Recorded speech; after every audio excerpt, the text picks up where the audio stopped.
Well, it's finally here. After decades of planning, years of construction, and literally hundreds of jokes about delays by hack YouTubers, the Elizabeth Line is finally open.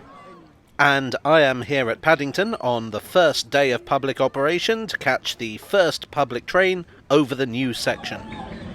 Oh look, here it is now. Please move right down the Farringdon, Liverpool Street, Whitechapel, Canary Wharf. Also here, among many others, is Reese from RM Transit.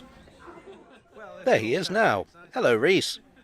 The Elizabeth Line was for a long time better known as Crossrail, and that's a concept that goes back a long, long way.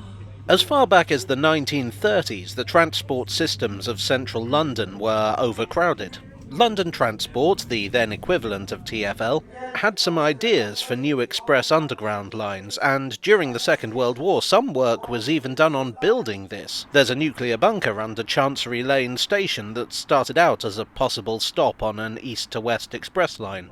The County of London Plan of 1943, which was the result of an investigation into how post-war London should be reconstructed, included 4 new railway lines. The emphasis here was more on orbital routes, with a new Circle Line express route and a line that crosses from New Cross up through Wapping, the City and the West End, then ducks back south of the river to Clapham.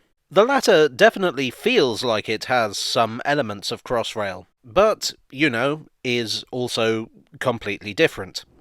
The main purpose of it was to remove the need for the rail bridges over the Thames and ultimately the bridges themselves. In 1946, the more detailed Abercrombie report was published, and the suggested rail routes are rather more complicated.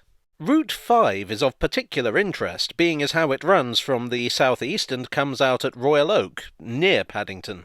Interestingly, none of the proposed lines run through the Docklands north of the river, which likely reflects the fact that the Docklands weren't the major office district that they would become in the 1990s. The 1974 London Rail Study Report is really where it all begins. This is where the term Crossrail is first used, and it specifically identifies a new line from Liverpool Street to Paddington, into which existing lines could feed.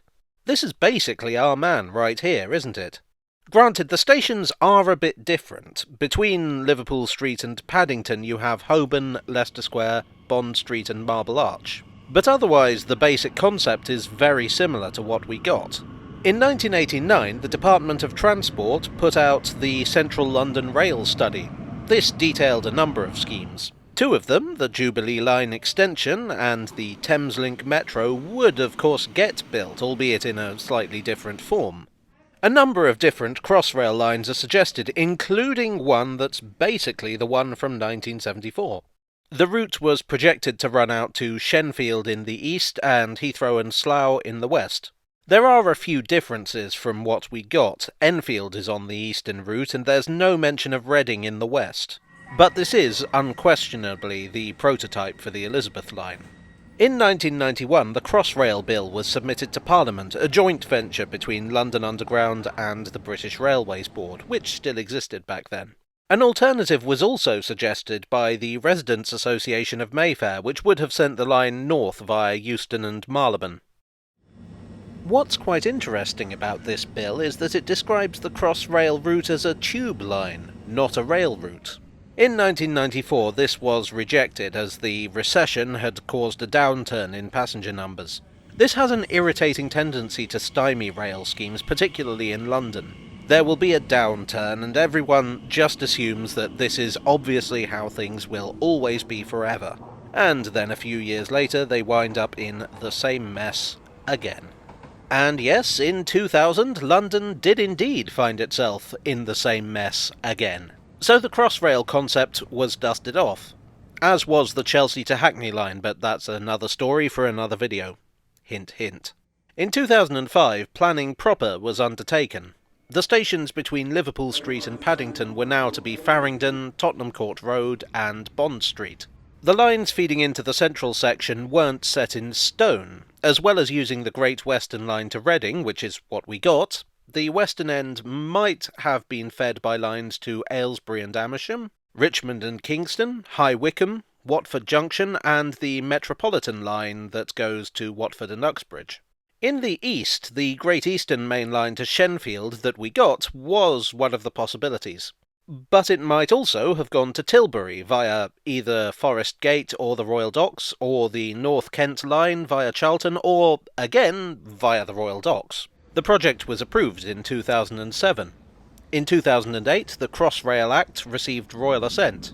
On the 15th of May 2009, construction started. I would imagine that about 99% of the people watching this are aware of the many delays and budgetary issues that the project suffered. To play devil's advocate, one of my favourite games, I can't think of a British transport project that hasn't had trouble getting completed on time and under budget. On the 24th of May 2022, the line opened to the public, and that's today. Well, unless you're watching this later. I'm not going to dictate your viewing habits to you. At present, the line runs in 3 sections: Reading to Paddington, Paddington to Liverpool Street and Abbey Wood, Liverpool Street to Shenfield.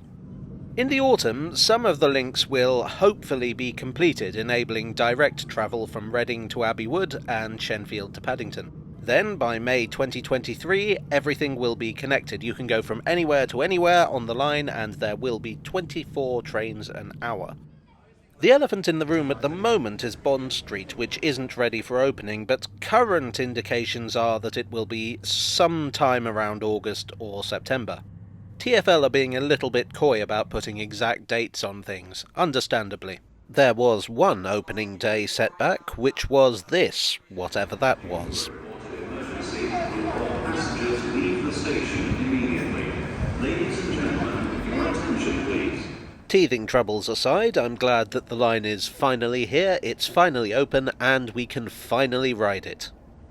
It's so easy to be cynical about it, and I have been as guilty of ribbing it as anyone else, because I am just awful. But it's one of the biggest and most exciting rail projects in London's history. It's the culmination of 80 years of plans and proposals, one way or another. And it offers massive potential for the city. Speaking as a Londoner, what's not to like? Well, I do hope you enjoyed this up-to-the-minute tale from what's not really the tube. If you did, please do click the like button and perhaps subscribe for more. Click the notification bell to be kept up to date on my future videos.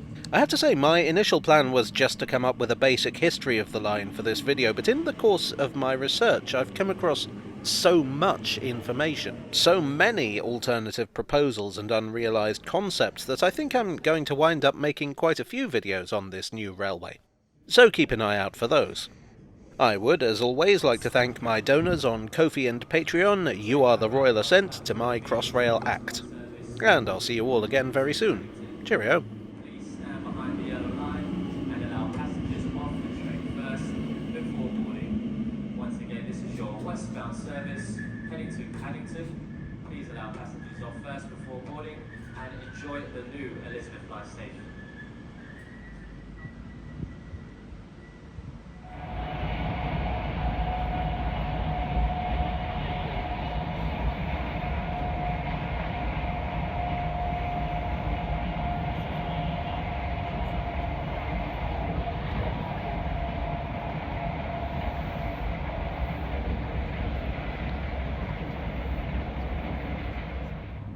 Also, Reese, I have your giant purple hand.